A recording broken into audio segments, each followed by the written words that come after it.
Mada yetu ya leo ndani ya Dira tunaangalia kuhusu kuelekea Mei Mosi ambayo ni siku ya wafanyakazi duniani. Bila shaka tuliyemwalika kuliangalia hili kwa kina tunaye hapa Rashid Khamis Othmani, kamishna wa kazi kutoka kamisheni ya kazi iliyo chini ya Wizara ya Kazi na Uwekezaji. Yeye atatueleza mengi kulingana na yale ambayo tutamuuliza hapa. Karibu mtazamaji na karibu sana kamishna. Asante sana. Habari za majukumu?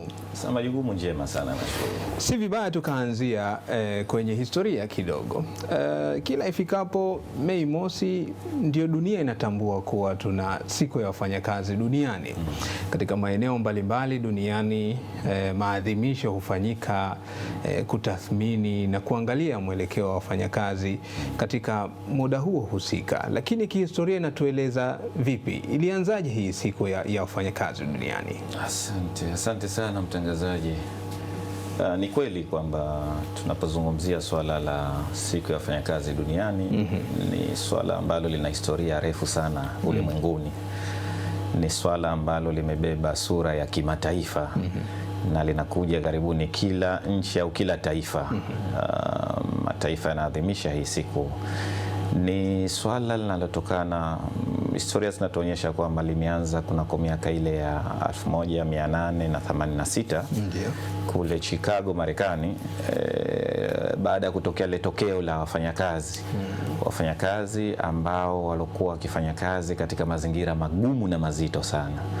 Na mazingira yale yalisababishwa zaidi na ile ukuaji wa viwanda katika mataifa yale ya Britain na London, ambapo viwanda vilikuwa vikizalisha sana, uzalishaji ulikuwa mkubwa duniani, wafanyakazi walikuwa wakihitajika sana, lakini kulikuwa hakuna utaratibu wa kuwalinda na kuwakinga katika mazingira yao. Hakukuwa na mazingira ya kuona namna gani ambapo wanafungishwa mikataba, wanaekewa utaratibu na masharti ya kazi. Ilikuwa kuna ubedui mkubwa, au tunasema kwamba udhalilishaji au udhalimu mkubwa sana unafanyika. Watoto wadogo walikuwa wakitumikishwa ndani ya viwanda hivyo, wakiumia, wakipata maradhi, wakipata ajali, wakipoteza viungo. Wasichana au wadada wakifanya kazi katika muda mpaka usiku, wakibeba mizigo mizito. Kwa hiyo ile hali tunasema kwa lugha ya haraka ya mitaani ilifurtuada. Ilikuwa ni hali moja ngumu sana. Mabepari au wale waajiri walikuwa wakiangalia zaidi wao faida kuliko kuangalia wale wafanyakazi. Kwa hiyo kwa hali hii wafanyakazi walifika pahala wamechoka na hiyo udhalimu uliokuwa ukifanyika. Kwa hiyo walichokiona kwamba waweze kuandamana, kuingia barabarani na kudai zile haki na kulindwa kwao, ili kuondokana na ule udhalimu na ule udhalilishaji mkubwa ambao ulikuwa ukifanyika. Sasa nini kilitokea katika mwaka 1886? Waajiri hawakutumia busara katika maandamano yale. Historia inatuonyesha kwamba kilichojitokeza, waajiri walitumia silaha mpaka za moto kutawanya yale maandamano, kutawanya ile sauti ya wafanyakazi iliyokuwa ikirindima wakati ule kudai zile haki zao.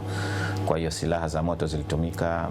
Wafanyakazi wengi walifariki dunia kwa tokeo lile.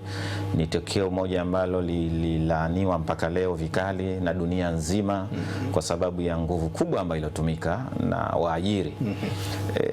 Badala ya kukaa chini kwenye meza wakaweza kuzungumza, wakajadiliana kile kinachodaiwa, matokeo yake ilitumika hiyo nguvu. Walitumia mabavu. Sasa mabavu yale yameweka sasa historia, yameweka historia kukumbukwa mpaka leo, kwa sababu na historia zinatuonyesha kwamba ilipofika mwaka 1889 ililazimika kufanyika mkutano mkubwa wa kimataifa ambao ulifanyika nchini Paris, Ufaransa. Na mkutano ule ulijadili sasa namna gani kwa tokeo lilofanyika na nini kifanyike. Na mkutano ule ulitoka na maazimio mengi, lakini moja katika maazimio ambalo ilojitokeza kwamba kuweza kuunga mkono, kufanya maandamano ya kuunga mkono zile sauti za wafanyakazi zilizofanyika wakati ule wa mwaka 1886. Kwa hiyo historia inatupeleka kwamba kunako mwaka 1990 ndipo ambapo maandamano tunaweza kusema kwamba ya awali sasa duniani yalianza kufanyika katika mataifa mengi ikiwemo Marekani, yalifanyika Paris, London. Walikusanya zaidi ya watu 300,000 katika kulaani kitendo kilichofanyika mwaka 1886. Na ndio maana unaweza ukakuta kwamba sasa hivi hata kesho kutwa hapa kwetu Zanzibar maandamano yatafanyika, lakini maandamano halali. Mgeni rasmi ni Mheshimiwa Rais atapokea maandamano. Maandamano yale sio tu kwamba ni pambo la kile kilele. Maandamano yale ni kielelezo cha ile historia, kuunga mkono. Sauti zile zilikuwa ni sauti za ukombozi, lakini zilileta mauaji, zilimwaga damu, lakini haki baadaye ilipatikana. Kwa sababu vipi ilipatikana? Kwa sababu ilipofika mwaka 1919 liliundwa shirika la kazi duniani, ILO, wanaita International Labour Organization, kama ni shirika sasa la kuweza kuweka viwango sasa vya kazi, viweje, masaa ya kazi, kwa sababu kilichokuwa kikililiwa zaidi kwamba mazingira magumu, masaa mengi ya kazi, hakuna utaratibu mzuri. Kwa hiyo shirika hili lilikuja sasa kuweka hivi viwango ambavyo mpaka leo tunazungumza kwamba hadi kwetu huku tumeweka sheria za kazi zinazozingatia hivi viwango vya kimataifa ambavyo vilianza wakati huo. Kwa hiyo ni historia moja kubwa sana, tukizungumza tunaweza tukafika mpaka jioni. Na kuelewa itoshe katika hayo maeneo ambayo umezungumza ni hoja muhimu sana na zimetupa huo mwangaza. Lakini swali fupi tu na kwa ufupi labda utujibu hapa. Inapofika tarehe mosi ya mwezi wa 5 ya kila mwaka, kwa mujibu wa historia, maana yake ndio tunakubaliana ni siku ya wafanyakazi duniani.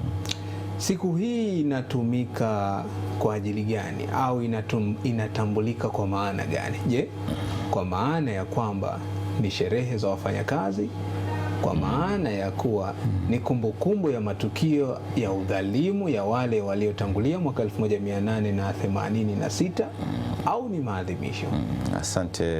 Asante mtangazaji. Bwana Ali, ni kwamba siku hii niseme sio sherehe kama ambavyo baadhi ya watu wanazungumza. Jana nilikuwa nazungumza na mtendaji mmoja katika taasisi ambayo sitaki kuitaja. Nafikiri walikuwa wanaandaa mialiko na vitu kama hivyo. Alikuwa ananiuliza hilo swala kwamba, na alikuwa keshaandaa kitu kanitumia kaandika kwamba ni sherehe za Mei Mosi. Hizi si sherehe. Mei Mosi si sherehe. Mei Mosi ni kumbukumbu ya kulia, manake watu walie kutokana na kile. Na afike pahala wafurahi, kwa sababu mabadiliko makubwa sasa hivi tunayo kutokana na wao wale waliojitolea wakati ule muhanga, wakaingia barabarani, wakaonyesha sauti zao, wakaonyesha kilio chao, wakaonyesha udhalimu unaofanywa. Lakini leo mwisho wa siku tumefika pahala tunathubutu kukaa kwenye meza kujadili mambo ya kazi. Mambo ya kazi sasa hivi yanazungumzwa kwenye meza, hayana mabavu. Serikali, ikiwemo serikali yetu inayoongozwa na Mheshimiwa Rais wetu mpendwa Dr. Hussein Ali Mwinyi, yeye ndo amekuja kuhamasisha zaidi kwamba tuweze kufika pahala tuwe tunafanya mpaka vikao. Tena aliagiza mwaka 2024 wakati tuko katika kilele cha Mei Mosi Pemba, Chake akasema changamoto hizi kila leo ni changamoto. Kwa hiyo naagiza kwamba Wizara ya Kazi ni lazima ifike pahala ikae chini na wadau hawa washirika wa vyama vya wafanyakazi na waajiri kuzungumza changamoto. Sasa haya ni matokeo ya ile historia kwamba mambo haya hayataki ubavu, mambo haya hayataki kulazimishana, mambo haya yanataka kwamba watu wakae kitako chini, wajadili, wazungumze, wafike pahala wakubaliane kwamba mazingira haya yao yako katika hatua gani. Kwa hiyo tuseme kwamba hizi sio sherehe. Na tunaposema maadhimisho ni haya matokeo ambayo yanaendelea kufanyika kila siku kwa mujibu wa ratiba. Tunaona sasa hivi kwamba kuna hatua ambazo tumeanza nazo katika kuzifanya ili kufikia katika kilele. Jana tu ilikuwa kuna ufunguzi wa maonyesho ya kazi ya shughuli mbalimbali kule Dole, ambapo Mheshimiwa Waziri wa Kazi na Uwekezaji Mheshimiwa Sharifu Ali Sharif alifungua ile maonyesho. Maonyesho yale yamefunguliwa jana ya mabanda ambayo yanaonyeshwa shughuli za kazi za umma, lakini pia sekta za binafsi. Kuna asasi zisizo za kiserikali zinaonyesha na huduma anazotoa na bidhaa anazozalisha. Maonyesho yale yanaonyesha pia pengine wajasiriamali, bidhaa zao na huduma zao. Kwa hiyo ni maazimisho haya ya matokeo. Kuna michezo ambayo tayari imeshaanza na inaendelea kumalizika. Hatimaye kuna upandaji wa miti umefanyika huko nyuma. Ni miongoni mwa maazimisho hadi kufikia siku ya kilele. Sawa sawa. Kilele kitakuwa tarehe mosi, ndio itasema sasa hichi ni kilele cha maadhimisho.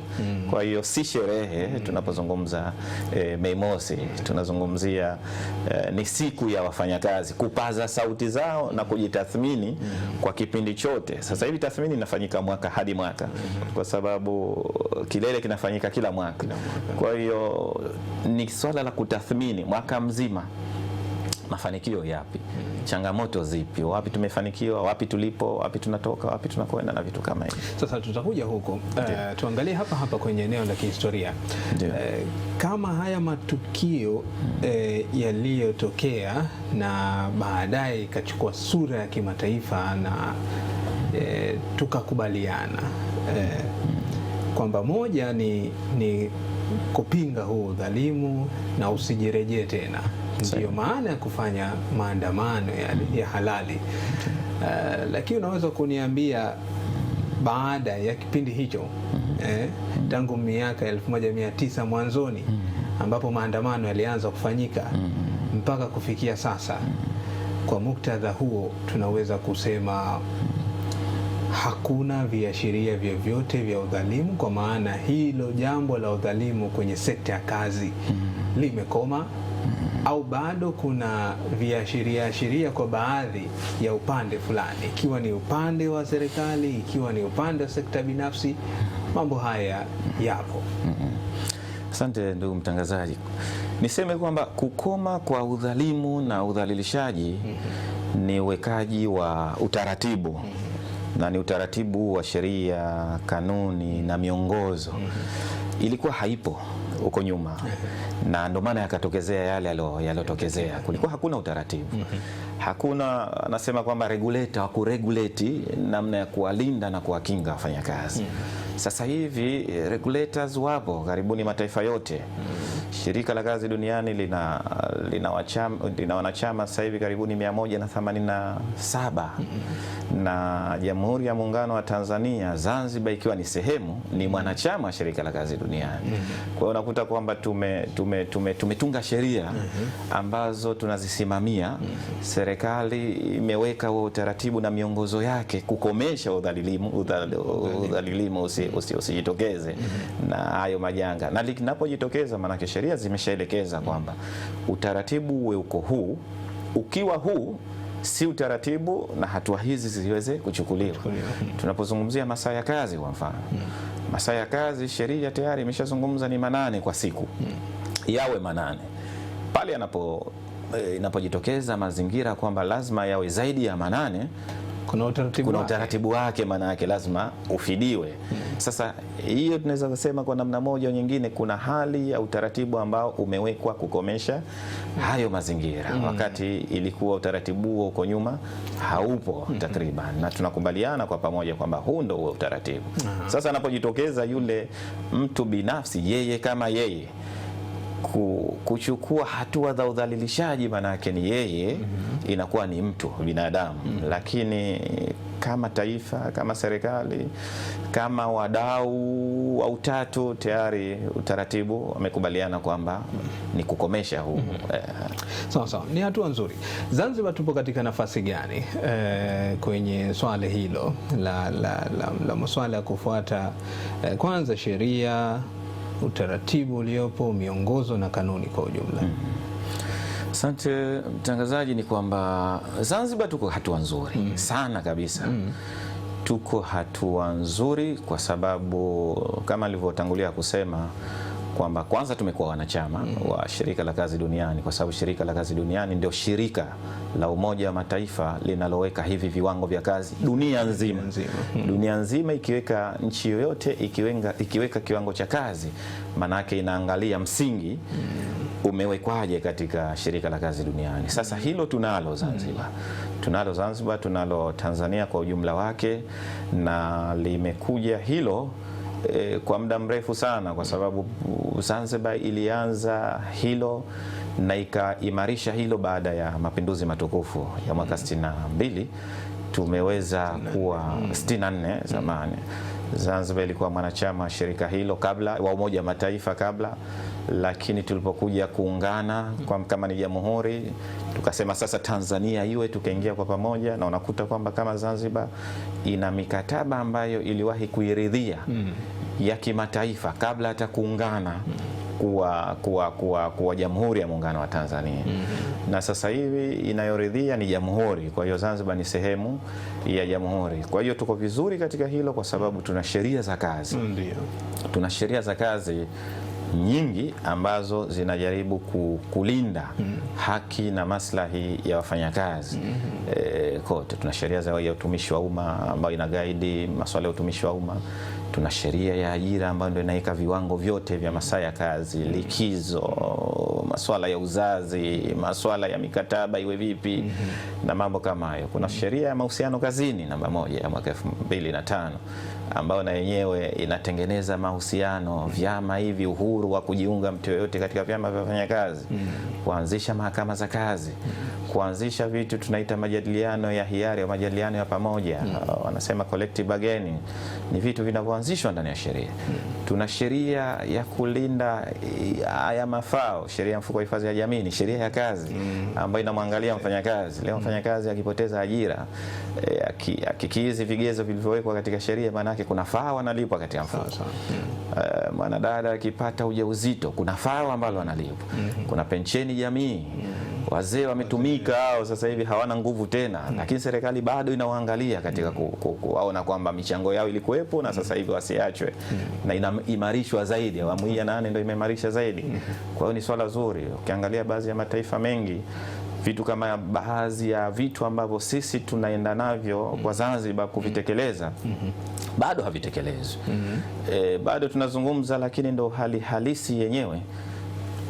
Wenzetu tuko ndani ya Jamhuri ya Muungano wa Tanzania, pensheni jamii kwa wazee, angalia namna inavyotoka Zanzibar, lakini ikoje kwa upande wa pili wa jamhuri. Kwa hiyo unaweza kukuta namna gani tulivyo, wapi tuliko, tuko mbali sana kwa upande wa Zanzibar katika hilo. Tuna sheria ya fidia. Leo hii Mungu atunusuru, lakini ikitokezea ajali katika kazi, maradhi katika kazi yamejitokeza, sheria inataka angalizo kwa mfanyakazi kuangalia, na sheria bado ipo na inafanya kazi. Kuna sheria ya usalama na afya kazini ambayo inataka mazingira ya kazi yawe yako salama, yawe yana afya nzuri kama tunavyoyaona studio yetu. Alhamdulillah, mashallah, mpaka chini, mpaka kiti kiko kimefuata vile viwango vinavyotakiwa, ili kuepusha mazingira hayo ya afya ya mfanyakazi na usalama wake ulivyo, na hali kama hiyo. Kwa hiyo Zanzibar tuko vizuri zaidi, tuko vizuri sana katika mazingira haya. Tuna miongozo mizuri, tuna sheria nzuri, tuna kanuni nzuri, na tunakokwenda zaidi, tunakwenda kwa hala kuzuri zaidi. Sawa. Serikali inafanyia kazi kwa kiwango gani tangu tuanze kuadhimisha siku ya wafanyakazi mpaka mwaka jana? Tunaweza kusema utaratibu wa kushughulika na changamoto au na mambo ambayo kwetu sisi hayajakaa sawa katika kuyaweka sawa, yapo rafiki, au kuna eneo bado linasikitisha kidogo kwenye kushughulika na changamoto za wafanyakazi? Asante ndugu mtangazaji. Changamoto ni sehemu ya kazi, hazikosi changamoto, lakini ikija changamoto zenyewe kama changamoto za kazi, hizi zina utaratibu mzuri sasa hivi. Huko nyuma zilikuwa zipo zikishughulikiwa, lakini hazikuwa zimekewa hasa utaratibu ule maalum. Maanake inapotokezea ndivyo inaposhughulikiwa, alafu imemalizia, nyingine inazaliwa. Sasa hivi kuna utaratibu mzuri. nilizungumza kidogo hapo nyuma kwamba Mheshimiwa Rais wa Zanzibar na Mwenyekiti wa Baraza la Mapinduzi Dr. Hussein Ali Mwinyi amekuja na maelekezo na maagizo kwa Wizara ya Kazi kupitia kamisheni hii ya kazi, ambayo nikiwa kama kamishna kazi ni msimamizi wa hiyo, wa kuhakikisha kwamba wizara inakaa na hawa washirika wa utatu, tunaita kwa lugha ya mtaani anasema wadau wa utatu, kwa maana ya shirikisho la vyama vya wafanyakazi na vyama vyenyewe, lakini pamoja na jumuiya ya waajiri ambapo kwa Zanzibar anaita ZANEMA, Zanzibar Employer Association. Sasa Mheshimiwa Rais aliagiza kila robo mwaka tukutane, tuzione changamoto za wafanyakazi ni zipi, ziwasilishwe wizarani, tukae nazo chini, tuzijadili, tuweze kuzitatua.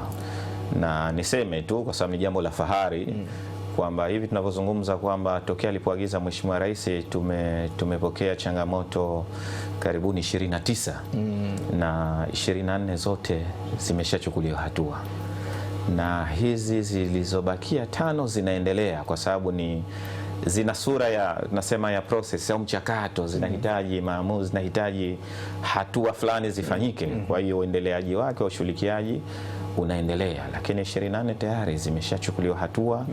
Na katika vikao hivi ambavyo vimekaliwa, tumekaa karibuni vikao 8 sasa hivi tokea kuanza hili agizo na kuweza kuzijadili hizo changamoto.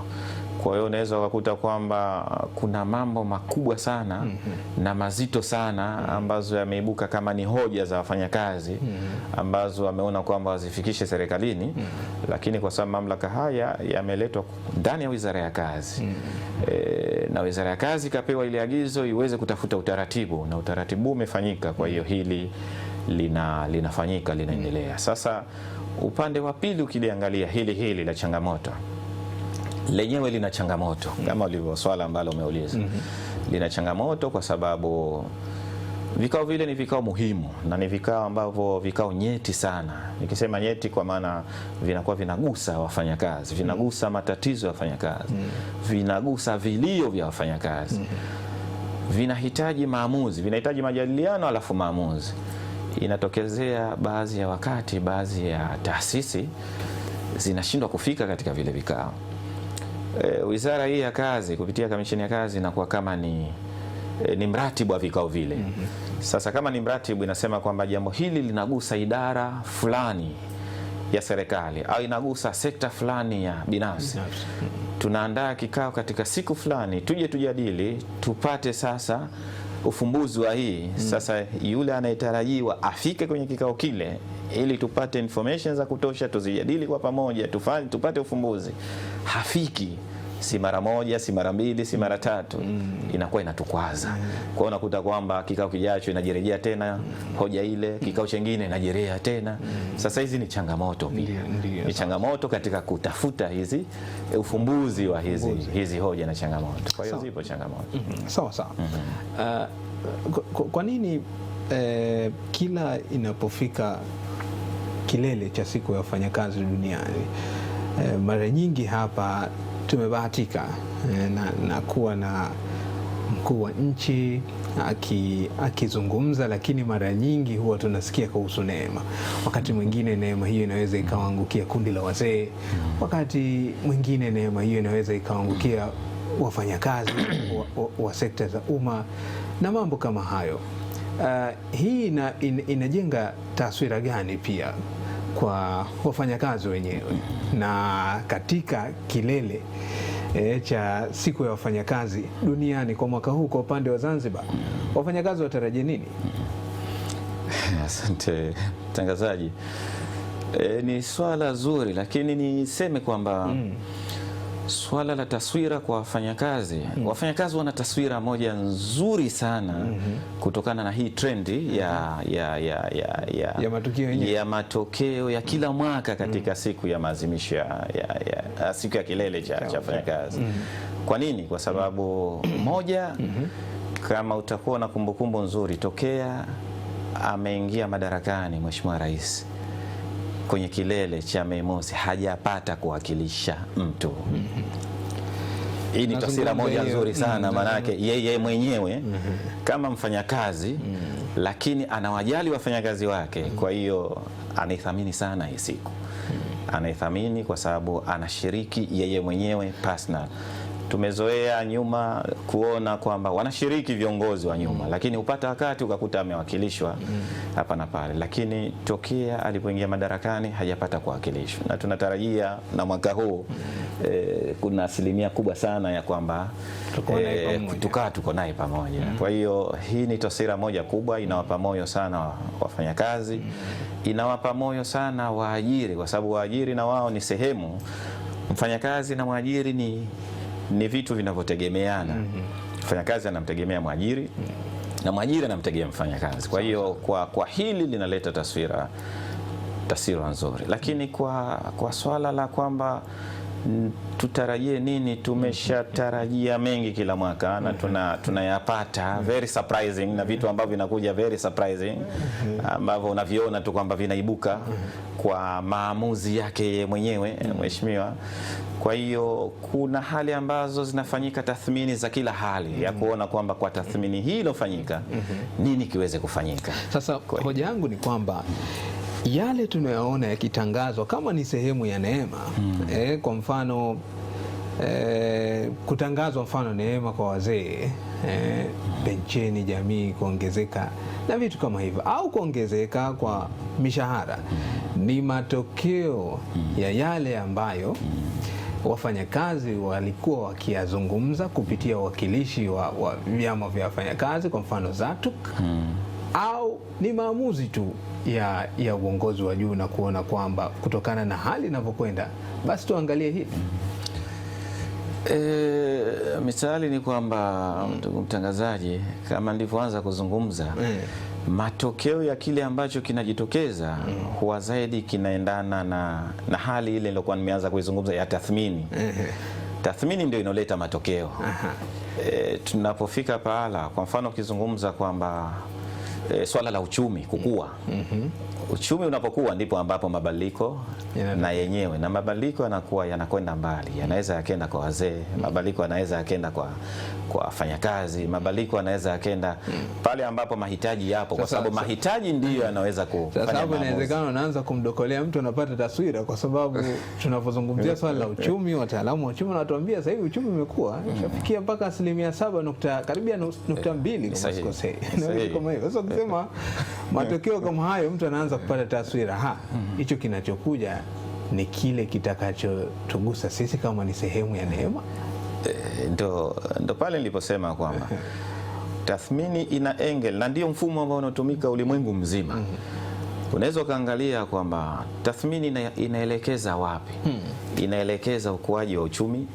Tathmini inaelekeza mfumuko pengine labda wa bei ulivyo na hali ilivyo, pengine bei zimekuwa juu zaidi lakini kipato kimekuwa kidogo, ni vigezo ambavyo vinaweza vikatumika.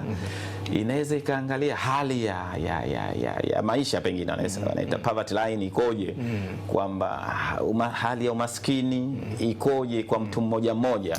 Watu wanasafa sana, wako katika mazingira mazito, wako katika mazingira mazuri, ni vitu vingi ambavyo vinaweza vikapelekea kuona kwamba kwa hali hii kuna mahitaji haya. Sasa serikali huwa hailali mara zote. Serikali inafanya tathmini. Inapofanya tathmini na kuja na matokeo. Ikija na matokeo, sasa pale ndo inafikia pahala kuona kwamba maamuzi ya serikali yamekuwa haya kulingana na matokeo ambayo yameonekana. Kwa hiyo hayo karibuni kila leo yanafanyika. Fupi ni fumbo ambalo litakuja kufunuliwa. Bado ni fumbo, na hata mimi mwenyewe sijui. Kwa sababu ni vitu ambavyo bado viko siri. Lakini tathmini kama tathmini zimeshafanyika, matokeo yake serikali yanakuwa yanapelekwa, na serikali inajadili na kufanya maamuzi ambayo yataonekana yanafaa. Kwa hiyo hilo litajitokeza, tutaliona katika tuangalie sasa kwenye siku ya kilele cha maadhimisho yenyewe ya siku ya wafanyakazi duniani. Uratibu wake mpaka sasa umefikia katika hatua gani, na eneo gani shughuli hii itafanyika? Nani atashiriki? Utaratibu kwa ujumla wake upoje? Asante ndugu mtangazaji. Niseme mimi nitagusa dondoo tu, lakini utaratibu rasmi tunategemea Mheshimiwa Waziri wa Kazi na Uwekezaji atatoa maelekezo na miongozo yake wakati wote, niseme kutoka leo. Leo kesho tutaanza kuona kwamba atatoa maelekezo yale ambayo, lakini kilele cha Mei Mosi kitafanyika katika viwanja vya Dole vya kilimo Dole au Kizimbani pale tunasema, ambayo itakuwa chuo cha kilimo na itakuwa ni tarehe 1 mwezi wa 5 mwezi wa Mei 2026.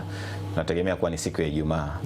Kwa hiyo wananchi wote wanaalikwa pale, wafanyakazi wote wanaalikwa pale, tunawaalika, na tayari niseme kwamba wanahitajika zaidi saa 12 asubuhi wao wamefika pale. Tunamtarajia Mheshimiwa Rais ambaye ni mgeni rasmi wa kilele hicho, atakuwepo katika hali ya kupokea maandamano, atapokea maonyesho ya kazi tofauti kwa njia ya magari ambayo yatapita mbele yake. Lakini pia atatoa sasa hotuba yake ambayo na maelekezo na maagizo ambayo atakuwa anaona yanafaa kwa siku ile. Kwa hiyo utaratibu mzima kwa sasa hivi unaendelea. Tayari pahala pameshajulikana na maandalizi yako katika kubwa za mwisho katika kuandaa hichi kilele kiweze kufanyika katika siku hii. Na shirikiana na nani katika swala la uratibu wa shughuli hii nzima? Uratibu wa kilele au maazimisho yenyewe yote na maandalizi yake tunashirikiana na shirikisho la kazi, shirikisho la vyama vya wafanyakazi au vyama vyenyewe vyote vya wafanyakazi. Tunaelewa kwamba tuna vyama vya wafanyakazi karibuni visivyopungua 8 ambavyo vyote tunashirikiana navyo kupitia pia katika hili shirikisho lao la vyama vya wafanyakazi ZATUK kwa pamoja, lakini hatuko mbali sana na waajiri au jumuiya ya waajiri ZANEMA kwa namna moja au nyingine katika matokeo ya hapa na pale yanayoendelea.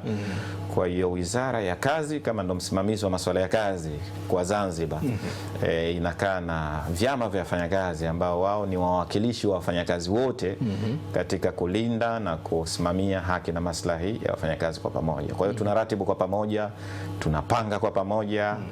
Hata inapofikia pahala pa bajeti tuna share kwa pamoja. Serikali inatoa bajeti yake, vyama vinatoa bajeti yake, na shughuli hizi zinasimama tokea haya matokeo ya awali ambayo tayari yamesha anza kufanyika. Tumeanza kama alivyozungumza mwanzo na michezo kombe la Mei Mosi linaendelea na linakaribia kumalizika.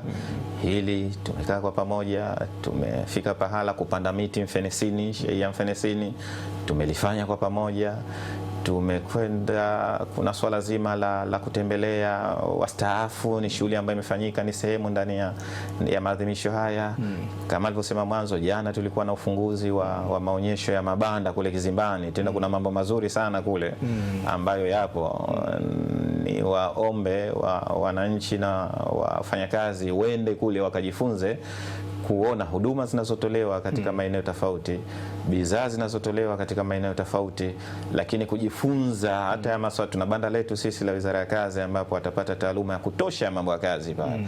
Kuna mabanda tofauti ya utumishi wa umma, katiba, sheria wapo pale.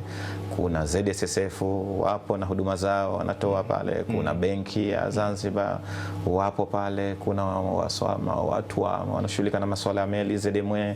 Kuna mabanda mengi sana ambayo yapo pale na bidhaa nyingi na huduma nyingi zinapatikana. Kuna mpaka watu wa kilimo pale. Nimekuta mpaka mnazi ule unaozaa ukainama katika kuchuma madafu na iona kwamba ipo pale kwenye mabanda, nimeiona jana. Kwa hiyo watu wanaweza wakafika wakajifunza mengi, wakashare, wakapata taarifa nyingi, maana ikifika tarehe 3 yale mabanda yatakuwa shughuli yake imemalizika. Lakini wapi huduma ile uende ukaipate? Ukienda leo kesho pale utapata kujua wapi huduma uende ukaipate. Na wenyewe wanakuambia pale kuna unafuu fulani hivi unaupata hata unapohitaji huduma kutoka taasisi fulani na vitu kama hivyo. Inawezekana kuna urafiki fulani. Ni sahihi kabisa. Tuzungumze pia kuhusu nafasi ya watu wa makundi maalum, hususan watu wenye ulemavu. Unajua siku kama hii inajitokeza mara moja kwa mwaka. Na wao wanatamani pia kushiriki kwa sababu ni sehemu ya wafanyakazi na mambo kama hayo. Kwenye swala hili la uratibu wamezingatiwa kwa kiasi gani? Je, kuna mazingira rafiki kwa wao na watakaa wapi au utaratibu umewekwa vipi kwa ajili yao? Ni mambo ya kazi, ndugu mtangazaji, ni mambo ambayo hayakuacha nyuma moja kwa moja. Sheria zenyewe, ukiangalia sheria ya ajira namba 11 mwaka 2005 ambayo ndio inaweka viwango vya kazi, ina pati au ina sehemu inaita kwamba ni sehemu maalum kwa makundi maalum.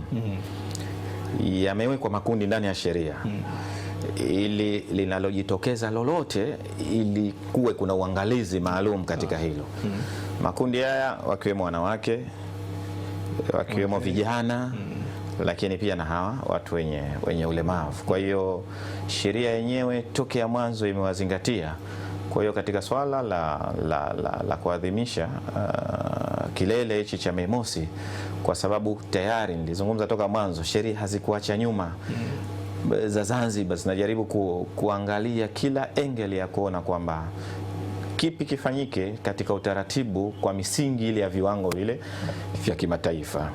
Washiriki na tunawatarajia kwamba watashiriki, mazingira yapo salama, yako mema, ni swala ambalo ni sehemu yao na wao ni sehemu ya wafanyakazi. Wapo wafanyakazi ambao wana ulemavu na hii ni siku yao maalum ya kupaza sauti zao kwa yale ambayo wanayaona. Na bila shaka pale kuna risala za wafanyakazi ambazo nazo zinatumika wakati mwingine katika kuinua ile sauti ya makundi kama haya kwa kile ambacho kinaonekana kwamba pale kiweze kuzungumzwa. Ni hatua nzuri. Sasa unaweza kutudokolea kidogo kwa mwaka huu changamoto gani ambazo zimekuwa zikizungumzwa sana au zikisemewa sana kuhusu wafanyakazi, na tutarajie nini katika changamoto hizo kwenye kilele cha siku ya wafanyakazi? Asante ndugu mtangazaji.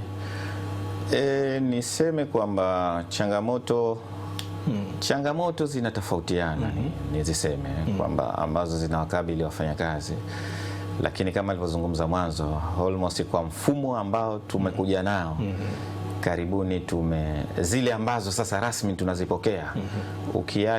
Ukiacha yale malalamiko ya mtu mmoja mmoja ambayo yale hayeshi, yapo kila pahala na yapo mpaka katika mataifa yaliyoendelea. Ukienda Marekani, maana yake malalamiko kwenye sehemu za kazi, kwenye viwanda unayakuta yapo. Ukienda Uingereza yapo, ukienda Ujerumani, Ufaransa, unapokwenda Italy huwezi ukakosa, kwa sababu wanasema kuna zile principles za wale wataalamu, wanasema moja katika ya maendeleo hata ya taasisi yenyewe ile, kama ni kiwanda au hoteli, kuwe kuna changamoto.